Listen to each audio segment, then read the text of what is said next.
Hello students, welcome to Surabhi learning academy. আশা করি তোমরা সবাই খুব ভালো আছো। আমি তোমাদের সুরভি ম্যাম, আর আমি আবারও চলে এসেছি তোমাদের জন্য একটা নতুন ক্লাস নিয়ে। আজ আমাদের আলোচনার বিষয় ক্লাস 7-এর সায়েন্সের চ্যাপ্টার 7 পরিবেশের সংকট, উদ্ভিদ ও পরিবেশের সংরক্ষণ। আজ আমরা এই চ্যাপ্টারের পার্ট 3 অর্থাৎ আজ আমরা পরিবেশ রক্ষায় গাছের ভূমিকা সম্পর্কে আলোচনা করব। এর আগে পার্ট 1 এবং পার্ট 2 অলরেডি আপলোড হয়ে গেছে। তোমরা যারা ক্লাসগুলো এখনও দেখোনি তারা অবশ্যই গিয়ে চ্যানেলে ভিজিট করো। সেখানে ক্লাস 7 সায়েন্স বলে প্লেলিস্ট করা আছে, সেখান থেকে তোমরা প্রতিটা ক্লাস খুব সহজেই পেয়ে যাবে। চলো তাহলে দেরি না করে আজকের ক্লাস আমরা শুরু করি। আজ আমরা যেহেতু আলোচনা করছি যে পরিবেশ রক্ষায় গাছের কি ভূমিকা আছে, এর আগে আমরা পার্ট 1 এবং পার্ট 2তে দেখেছিলাম যে আমাদের পরিবেশ এবং জীববৈচিত্র্য ক্রমশ সংকটের মুখে। তো এক্ষেত্রে গাছের কি ভূমিকা আছে তাদেরকে বাঁচানোর জন্য, সেই সম্পর্কে আজ আমরা জানব। প্রথমেই দেখে নিই বায়ুমণ্ডল ও গাছ। গাছপালা সালোক সংশ্লেষ প্রক্রিয়ার মাধ্যমে বায়ুমণ্ডল থেকে কার্বন ডাই অক্সাইড গ্রহণ করে এবং অক্সিজেন ত্যাগ করে। গাছপালা বায়ুমণ্ডলে কার্বন ডাই অক্সাইডের পরিমাণ নিয়ন্ত্রণ করে এবং অক্সিজেনের ভারসাম্য বজায় রাখে। গাছপালা ধূলিকণা ও ক্ষতিকর গ্যাস শোষণ করে বায়ু দূষণ কমাতে সাহায্য করে। গাছের বাষ্পমোচন প্রক্রিয়ার মাধ্যমে বায়ুমণ্ডলে জলীয় বাষ্পের পরিমাণ বৃদ্ধি পায়, যা বৃষ্টিপাতে সাহায্য করে।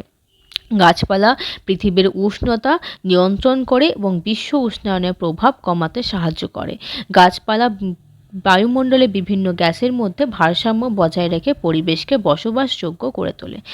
তাহলে তোমরা সবাই জানো যে গাছ বা উদ্ভিদ কী করে, সালোক সংশ্লেষ প্রক্রিয়ার মাধ্যমে না পরিবেশ থেকে কার্বন ডাই অক্সাইড শোষণ করে আমাদেরকে অক্সিজেন প্রদান করে।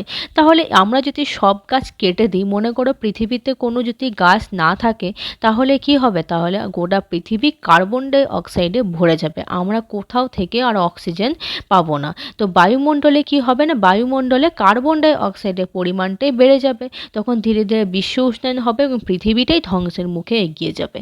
তাহলে গাছ অত্যন্ত প্রয়োজন আমাদের বায়ুমণ্ডলকে বাঁচিয়ে রাখার জন্য, আমাদের বায়ুমণ্ডলে বিভিন্ন গ্যাসের ভারসাম্য বজায় রাখার জন্য।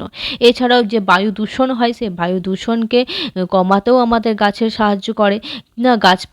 গাছপালা ধূলিকণা ও বিভিন্ন ক্ষতিকর গ্যাস শোষণ করে নেয় এবং গাছের যে বাষ্পমোচন প্রক্রিয়া হয়, যার ফলে কি হয় না, বায়ুমণ্ডলে জলীয় বাষ্পের পরিমাণ বৃদ্ধি পায়, যার ফলে আমাদের বৃষ্টিপাত হয়।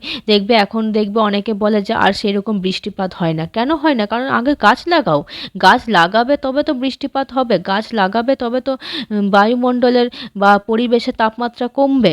আমরা যদি সব গাছ কেটে দিই, তাহলে কি বৃষ্টিপাত হবে না, পরিবেশের তাপমাত্রা কমবে? তাই তো না? তাই আমাদের বায়ুমণ্ডলের কে সুস্থ রাখার জন্য গাছের ভূমিকা অনস্বীকার্য। এবার দেখো গাছ ও প্রাণীর নির্ভরশীলতা, অর্থাৎ আমরা যারা প্রাণী তারা গাছের ওপর কিভাবে নির্ভরশীল। পৃথিবীতে মোট জীবের প্রায় 99% হলো উদ্ভিদ, আর মাত্র 1% হলো প্রাণী। সবুজ গাছপালা খাদ্যে যে পরিমাণ শক্তি জমিয়ে রাখে, তার 10-20% শক্তি প্রাণীদের বাঁচিয়ে রাখতে ব্যয় হয়। অরণ্য যদি কমতে থাকে, তাহলে এইসব প্রাণী বেঁচে থাকার শক্তিতেই টান পড়বে। আজকের পৃথিবীতে প্রায় 3.5 লাখ জাতের উদ্ভিদ বৈচিত্র্য দেখা যায়, আর প্রাণী বৈচিত্র্য হলো প্রায় 10 লাখের মতো। এর মধ্যে প্রায় 7 লাখ প্রাণী খাদ্য হলো গাছপালা, নানা অংশ সবুজ এবং সম্পূর্ণ গাছ। তাহলে তোমরা দেখতেই পাচ্ছ যে আমাদের পুরো পৃথিবীতে যদি 99% যদি উদ্ভিদ থাকে, তাহলে তার 1% হচ্ছে প্রাণী। ঠিক আছে, কিন্তু আমাদের সেই সবুজ গাছপালা কি হয়, ওর যখন সালোক সংশ্লেষ প্রক্রিয়ায় যে খাদ্য তৈরি করে, যে সেই খাদ্যের যে থেকে যা শক্তি পায়, সেই খাদ্য থেকে যা শক্তি পায়, তার 10-20% শক্তি আমাদেরকে বাঁচিয়ে রাখতেই খরচা করে দেয় গাছ। হ্যাঁ, তো এবার যদি অরণ্য যদি কমতে থাকে ধীরে ধীরে, তাহলে কি হবে? মনে করো অরণ্যের সংখ্যা যদি ধীরে ধীরে কমতে থাকে, তাহলে আমাদের প্রাণীর সংখ্যা ধীরে ধীরে বেড়ে যাবে। তোমরা দেখতেই পাচ্ছ যে এখন কমতে কমতে কি হয়েছে না, আজকের পৃথিবীতে প্রায় 3.5 লাখ জাতের মাত্র উদ্ভিদ আছে, আর প্রাণী আছে 10 লাখের মতো। আর আমরা সকলেই উদ্ভিদের ওপর নির্ভরশীল। কিছু কিছু প্রাণী তো সরাসরিভাবে গাছপালার ওপর নির্ভরশীল তাদের খাদ্যের জন্য। প্রাণীরা খাদ্যের জন্য প্রত্যক্ষ বা পরোক্ষভাবে গাছপালার ওপর নির্ভরশীল। গাছপালা প্রাণীদের বাসস্থান ও আশ্রয় প্রদান করে। প্রাণীরা শ্বাস প্রশ্বাসের জন্য গাছপালা থেকে উৎপন্ন অক্সিজেনের উপর নির্ভর করে। অনেক প্রাণী ফল ও বীজ খাওয়ার মাধ্যমে গাছের বীজ বিস্তারে সাহায্য করে। মৌমাছি প্রজাতি পাখি প্রভৃতি প্রাণী পরাগযোগে সাহায্য করে, ফলে উদ্ভিদের বংশবৃদ্ধি সম্ভব হয়। তো আমরাই কি শুধুমাত্র গাছ থেকে নিই, মানে প্রাণীরাই কি শুধুমাত্র গাছ থেকে নেয়? না, কোনো প্রাণী আছে, যেমন কোনো প্রাণী কী করে না, গাছের ফল খায়। সেই ফল থেকে হয়তো কোনো পাখি মুখে করে ফলটা নিয়ে যাচ্ছে, কোথাও হয়তো ফেলে দিল, তো সেখানে ফলটা পচে সেখানে সেই ফলের বীজ থেকে নতুন গাছ জন্মাচ্ছে। যেমন মৌমাছি প্রজাপতি এরা কী করে না, পরাগযোগ ঘটায়, পরাগ মিলন ঘটায়। তাহলে এই পরাগ মিলনের ফলে কি হয় না, আরও নতুন উদ্ভিদের সৃষ্টি হয়। তাহলে প্রাণীরাও গাছেদের সাহায্য করছে নতুন উদ্ভিদ সৃষ্টির পেছনে। এবার দেখো গাছ ও খাদ্য খাদক সম্পর্ক। তোমরা সবাই জানো খাদ্য কি না, যা খাই আমরা তাই হলো খাদ্য, এবং খাদক হলো খাদ্যকে যে খায়। মনে করো কোনো বাঘ একটা হরিণকে খেয়ে নিল, তাহলে বাঘের জন্য হরিণটা ছিল তার খাদ্য, এবং হরিণের জন্য বাঘ হলো তার খাদক। অরণ্যে সূর্যের আলো ব্যবহার করে উদ্ভিদ খাদ্য তৈরি করে, আর নানা অঙ্গে তারা খাদ্য সঞ্চয় করে। এই সঞ্চিত খাদ্য নানা প্রাণী ব্যবহার করে, তাই অরণ্যে উদ্ভিদেরা হলো উৎপাদক আর প্রাণীরা হলো খাদক। উদ্ভিদ কি, উদ্ভিদ হলো উৎপাদক, কারণ ওরা নিজের খাদ্য নিজে তৈরি করতে পারে। আর প্রাণীরা কি, প্রাণী সরাসরি সেই উদ্ভিদকে খাচ্ছে, তাহলে প্রাণীরা হলো এখানে খাদক। খাদ্যের সম্পর্কটাই হলো খাদ্য শৃঙ্খল। অরণ্য যত বড় হয়, অরণ্যের গাছপালা যত বৈচিত্র্য বাড়ে, তত নতুন নতুন খাদ্য শৃঙ্খল তৈরি হয়। আর একটা খাদ্য শৃঙ্খল অন্যান্য খাদ্য শৃঙ্খলের সঙ্গে যুক্ত হয়ে তৈরি হয় খাদ্য চাল। গাছপালার সালোক সংশ্লেষ প্রক্রিয়ার মাধ্যমে খাদ্য তৈরি করে, তাই তারা উৎপাদক। তৃণভোজী প্রাণীরা খাদ্যের জন্য সরাসরি গাছপালার ওপর নির্ভরশীল, আর মাংসাশী প্রাণীরা তৃণভোজী প্রাণীদের খেয়ে বেঁচে থাকে, তাই তারাও পরোক্ষভাবে গাছপালার ওপর নির্ভরশীল। তাই তো, যে কোনো হরিণ কী করে, হরিণ সরাসরি গাছের পাতা খাচ্ছে, মনে করো গাছের পাতা ডালপালা খাচ্ছে, তাহলে হরিণ হচ্ছে এখানে খাদক, সরাসরি তৃণভোজী প্রাণী, সরাসরি গাছপালার উপর নির্ভরশীল, এবং সেই হরিণটাকে একটা বাঘ খেয়ে নিল। হ্যাঁ, তো বাঘটা কিন্তু পরোক্ষভাবে মানে ইনডিরেক্টলিভাবে সেই গাছের ওপরই নির্ভরশীল, কারণ সেই গাছটাকে হরিণটা খেয়েছিল বলেই সেই হরিণটা বেঁচেছিল, তারপর সেই হরিণটাকে সেই বাঘটা খেতে পারলো। তাহলে গাছের ওপরই নির্ভরশীল হচ্ছে মাংসাশী প্রাণী, কি না পরোক্ষভাবে। খাদ্য শৃঙ্খলের সূচনা গাছপালা থেকেই হয়। গাছপালা ধ্বংস হলে কি হবে, খাদ্য শৃঙ্খল ও খাদ্য জাল বিঘ্নিত হয় এবং পরিবেশে ভারসাম্য নষ্ট হয়ে যাবে। তাহলে এই হলো গাছ ও খাদ্য খাদকের মধ্যে সম্পর্ক। নেক্সট হচ্ছে গাছ ও জলচক্র। গাছপালা শিকড়ের মাধ্যমে মাটি থেকে জল শোষণ করে, তোমরা সেটা সবাই জানো। বাষ্পমোচন প্রক্রিয়ায় গাছপালা অতিরিক্ত জল কি করে না, জলীয় বাষ্প রূপে বায়ুমণ্ডলে ত্যাগ করে। এই জলীয় বাষ্প মেঘ গঠন করে সাহায্য করে এবং বৃষ্টিপাত ঘটায়। গাছপালা মাটিতে জল ধারণ ক্ষমতা বৃদ্ধি করে এবং ভূগর্ভস্থ জলের পরিমাণ বজায় রাখতে সাহায্য করে। গাছপালা বন্যা ও মাটি ক্ষয় রোধ করে জলচক্রে ভারসাম্য বজায় রাখে। তাই জলচক্র সুষ্ঠুভাবে পরিচালনার জন্য গাছপালা ও ভূমিকা অত্যন্ত গুরুত্বপূর্ণ। তাহলে গাছপালা কি করে না, শিকড়ের মাধ্যমে মাটির থেকে জল শোষণ করে এবং অতিরিক্ত জল বাষ্পমোচন প্রক্রিয়ার মাধ্যমে আবার বায়ুমণ্ডলে ছেড়ে দেয়। তাই বায়ুমণ্ডলে ওই জল কি হয় না, মেঘ তৈরি করে, এবং সেই মেঘ থেকেই হয় বৃষ্টিপাত। তাহলে বৃষ্টিপাতের জন্য আমাদের গাছের প্রয়োজন, তাই গাছ কেটে দিলে কি হবে, বৃষ্টিপাত আর হবে না, বা বৃষ্টিপাতের পরিমাণ কমে যাবে। গাছপালা মাটিতে জল ধারণ ক্ষমতা বৃদ্ধি করে, মানে মাটিতে জলকে ধরে রাখতে সাহায্য করে গাছপালা, এবং ভূগর্ভস্থ জলের পরিমাণ বজায় রাখতে সাহায্য। ভূগর্ভস্থ জল মানে কি, মাটির নিচের জল, বা যেমন কুয়োতে যে জল থাকে, আমরা টিউবওয়েল থেকে যে জল পাই, সেগুলো হচ্ছে ভূগর্ভস্থ জল, মানে মাটির নিচের জল। গাছপালা বন্যা ও মাটি ক্ষয় রোধ করতে সাহায্য করে। এছাড়াও জলচক্রকে সুষ্ঠুভাবে পরিচালনার জন্য গাছপালার ভূমিকাও আছে। নেক্সট দেখো গাছ ও পরিবেশের তাপমাত্রা। গাছপালা বায়ুমণ্ডল থেকে কার্বন ডাই অক্সাইড শোষণ করে, ফলে বিশ্ব উষ্ণায়নের প্রভাব কমে। বাষ্পমোচন প্রক্রিয়ার মাধ্যমে গাছপালা পরিবেশকে শীতল রাখতে সাহায্য করে। গাছের ছায়া সূর্যের তাপ সরাসরি মাটিতে পড়তে বাধা দেয়, ফলে স্থানীয় তাপমাত্রা কম থাকে। বনাঞ্চল দিনের অতিরিক্ত গরম ও রাতের অতিরিক্ত ঠান্ডা নিয়ন্ত্রণ করে পরিবেশের তাপমাত্রা ভারসাম্য বজায় রাখে। গাছপালা বায়ুমণ্ডলে আর্দ্রতা বৃদ্ধি করে করে এবং আবহাওয়াকে মনোরম রাখতে সাহায্য করে। তাই পরিবেশের তাপমাত্রা নিয়ন্ত্রণ এবং জলবায়ু ভারসাম্য রক্ষায় গাছের ভূমিকা অত্যন্ত গুরুত্বপূর্ণ। তাহলে পরিবেশের তাপমাত্রা বজায় রাখার জন্য আমরা আগেই জানতাম, আমরা আগেই জেনেছিলাম যে গাছ যদি আমাদের কেটে দেওয়া হয়, মনে করো পৃথিবীতে যদি গাছ কেটে দেওয়া হয়, তাহলে কি হবে না, পরিবেশের তাপমাত্রা ক্রমশ বাড়তে থাকবে এবং ধীরে ধীরে কার্বন ডাইঅক্সাইড পরিমাণ বাড়তে থাকবে। তো এখানে গাছের পালা কি করবে না, গাছপালা পরিবেশ থেকে বা বায়ুমণ্ডল থেকে কার্বন ডাইঅক্সাইড শোষণ করবে। এর ফলে বিশ্ব উষ্ণায়ন অর্থাৎ যে পরিবেশের তাপমাত্রা যে বাড়ছিল তার পরিমাণ অনেকটা কমে যাবে এবং বাষ্পমোচন প্রক্রিয়ার মাধ্যমে কি হবে না, অতিরিক্ত জল বায়ুমণ্ডলে বের করে দেবে, যার ফলে মেঘ তৈরি হয়ে সেই মেঘ থেকে বৃষ্টি হবে। তখনও পরিবেশের তাপমাত্রা একটু কমবে। গাছের ছায়া কি করে না, সূর্যের তাপ সরাসরি মাটিতে পড়তে বাধা দেয়। আমরা গ্রীষ্মকালে গাছের ছায়ার নিচে দাঁড়াই যাতে আমাদের একটু আরাম বোধ হয়। এছাড়াও বনাঞ্চলে কি হয়, দিনের অতিরিক্ত গরম এবং রাতের অতিরিক্ত ঠান্ডা নিয়ন্ত্রণ করতে পরিবেশের তাপমাত্রা ভারসাম্য বজায় রাখতে উদ্ভিদের ভূমিকাও আছে। তাহলে এখানে গাছ ও পরিবেশের তাপমাত্রার যে সম্পর্ক, সেটা সম্পর্কে আমরা দেখলাম। নেক্সট দেখো, গাছ ও ঝড়ের গতিবেগ। গাছপালা ও বনভূমি প্রাকৃতিক বায়ুরোধক হিসাবে কাজ করে।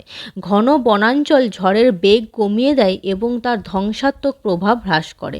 গাছের কাণ্ড, ডালপালা ও পাতার কারণে বাতাসের গতি বাধাপ্রাপ্ত হয়। উপকূলীয় অঞ্চলে ম্যানগ্রোভ অরণ্য ঘূর্ণিঝড় ও জলোচ্ছ্বাসের ক্ষয়ক্ষতি কমাতে সাহায্য করে। গাছপালা ঝড়ের সময় মাটি ক্ষয় ও ভূমি ক্ষয় রোধ করতেও সাহায্য করে।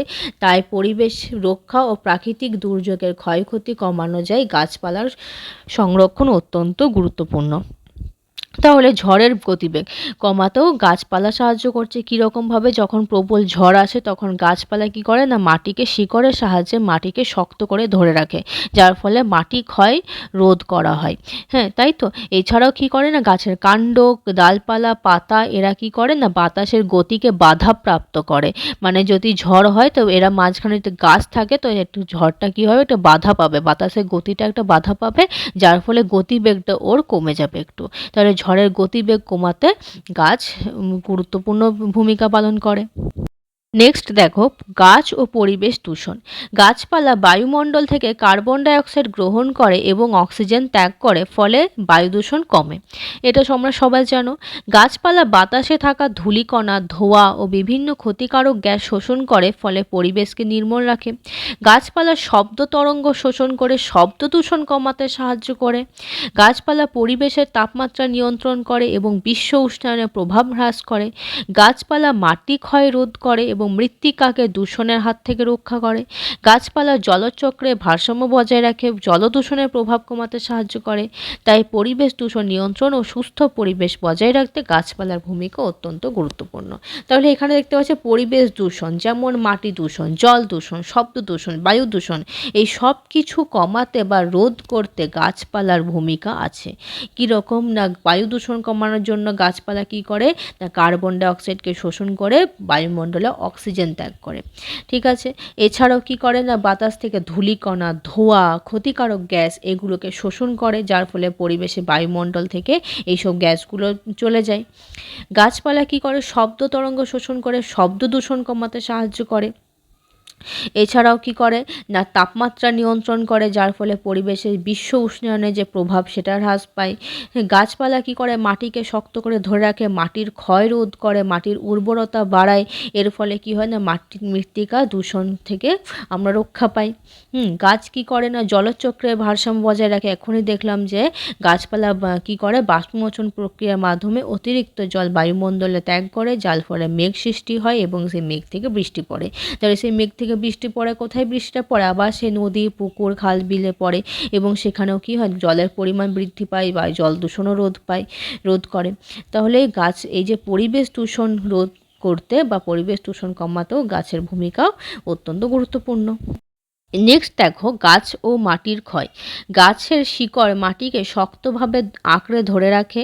প্রবল বৃষ্টি ও ঝড়ের সময় গাছের শিকড় মাটি ভেসে থাকা অর্থাৎ মাটির ক্ষয় রোধ করে। গাছপালা বাতাসের গতিবেগ কমিয়ে বায়ুর মাধ্যমে মাটির ক্ষয় রোধ করে। গাছের পাতা ও ডালপালা বৃষ্টির জলের আঘাত কমিয়ে মাটিকে রক্ষা করে।